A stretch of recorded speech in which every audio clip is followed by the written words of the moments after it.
Hello, welcome back. Today I'm going to be reviewing the IBD Dip and Sculpt Powders.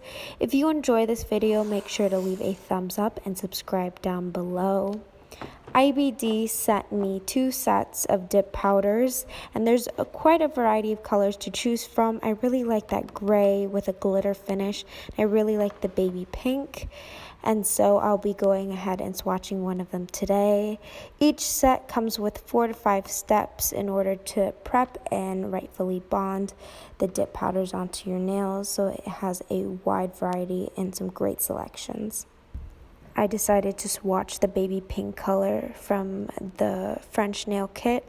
This one's just absolutely stunning. I really love baby pinks, and this is the same hue as what came in the mini selection in the other kit, so I thought might as well.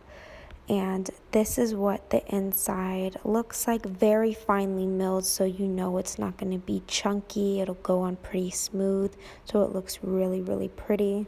And then I went ahead and started dehydrating the nail, which is known as prep. This is just a high concentration of alcohols, probably an isopropyl alcohol mix, and it makes sure that the nail plate is completely dehydrated and the base, which is the resin, the glue, will stick better onto the natural nail. Now I will typically only put this on my natural nails, however I'm using a full plate tip, so today's going to be a little bit different. And for the next step, it's going to be the resin. So this is step 2. This is the glue.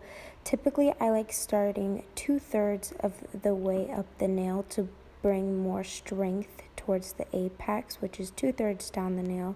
However, I wanted to just go all out and go and paint the entire nail bed and just see what happens, because typically I do the 2/3 rule, but I went ahead and did that for a couple of nails and then painted a full base plate for the thumb and the pointer.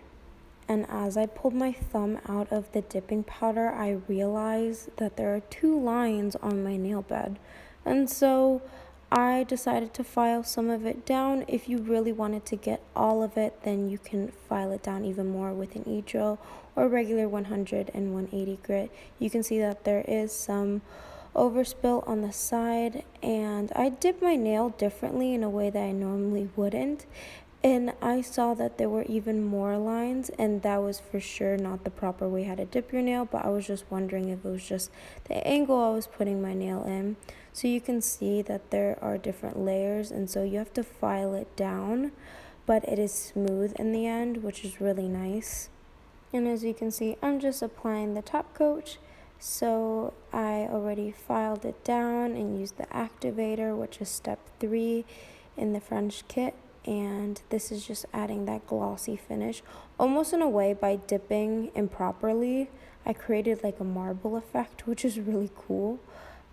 But that is the color. It is very pretty, very subtle, and a great color for a typical day out to any occasion.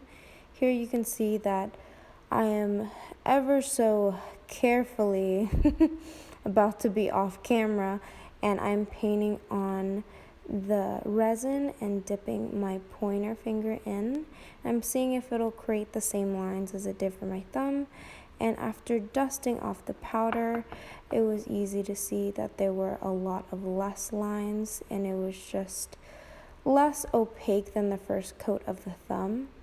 So for this next dip, I made sure to hold it down almost like a 45-degree angle, which you couldn't see. It looked like a 90-degree angle, but you want to tap off the excess on top of the powder so you can keep as much powder in there. And I don't recommend using that powder that is on the outside to put it back in because of contamination purposes.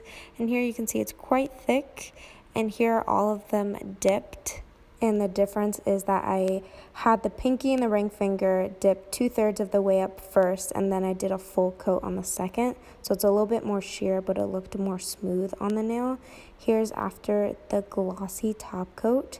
This is definitely a really pretty color, and I do recommend it, especially for beginners.